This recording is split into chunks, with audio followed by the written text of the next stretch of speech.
This afternoon, Susan and I went to a funeral, and I was amazed at the love shown, family, congregation. But the thing that really stood out to me was the speaker. When he came forward and he talked about how the fact is we're born dead. In other words, as a human being, I'm born dead to the life that God created me to have.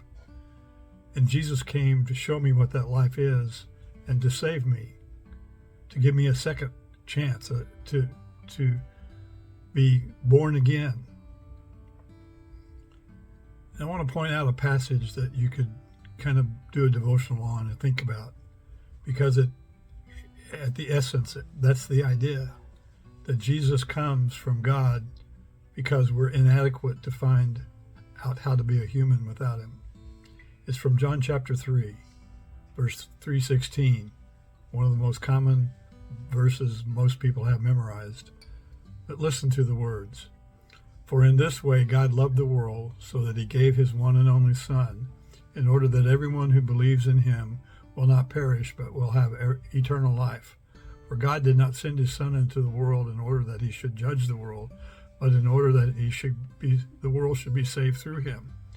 The one who believes in him is not judged, but the one who does not believe has already been judged. He goes on to point out that judgment is what we live in now. That's what blew me away, because I never thought about that way, that we're born dead, and that through Jesus coming into our lives, he brings us back to life. I know I've preached sermons with the common theme, but not just in those words.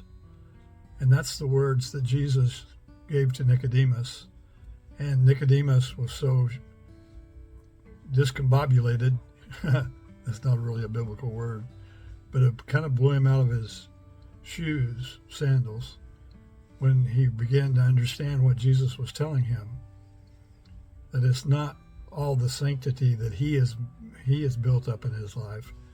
It's what God brought to him to give to him if he will accept it and follow Jesus, to become a real human being again.